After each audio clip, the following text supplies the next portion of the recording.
So then when they track back and look at it, they go, oh, guess what? Those UFOs were actually, I don't know how many Chinese spy balloons. We don't know in the past have come.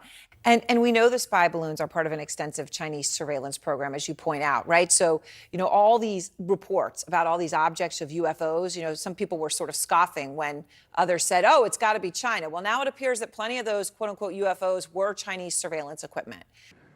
Second, it was described in the short news conference that the Pentagon had as not resembling an aircraft, but then again, they didn't confirm that it was a balloon.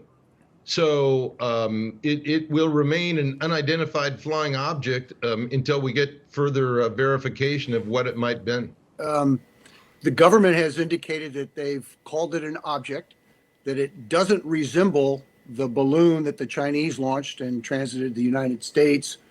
And they've said that it's not a balloon. So it falls into the UFO category, for lack of a more precise term. It's an unidentified flying object of some sort.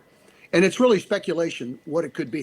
But at this point, military and Pentagon officials still don't have a lot of answers for us about what exactly this is. They're still calling it an object at this point. They've told us that it's about the size of a small car, that it is not the size or the shape of the spy balloon that transited the continental United States and was shot down off the coast of South Carolina last week. And we do know from one U.S. official that it did not appear to have any surveillance equipment attached to it, and that it didn't appear to have any real maneuverability. It was just kind of riding the winds, making its movements sort of unpredictable.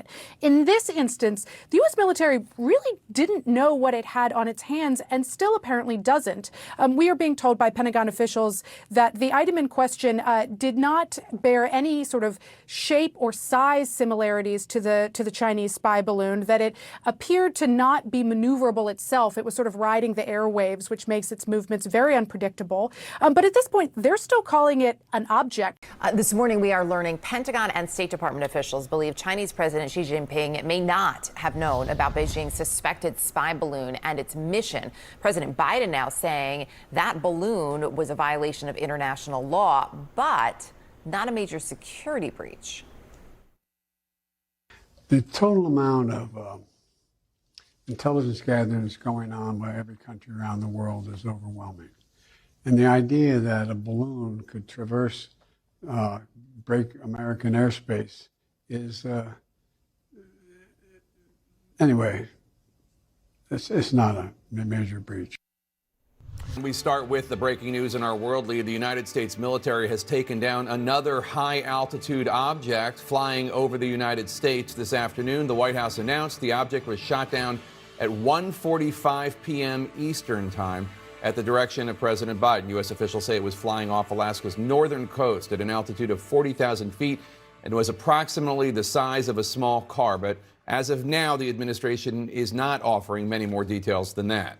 That the Chinese, once they got away with it for the last several years, believed that they could get away with it again. It turns out they did. We still have yet to learn what they collected with that first one that hovered over not just our missiles, but one of our stealth bomber bases and the strategic command responsible for all command and control over all of our nuclear arsenal. That's incredibly significant. We want to know what was transmitted back real time. What were they able to collect?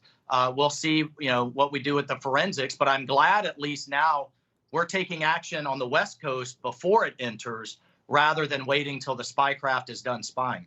So you can allow it to traverse the country once, get whatever intelligence you need to, but we can't allow something like that again. So is it a response to political pressure? Possibly. I doubt, though, that DOD would recommend shooting something down because of the politics of it. I would think that at this point, we're making it very clear that you basically got one chance to fly something over our country, and after that, you're not going to make it in. Yeah, Congressman Kinzinger, I appreciate your time.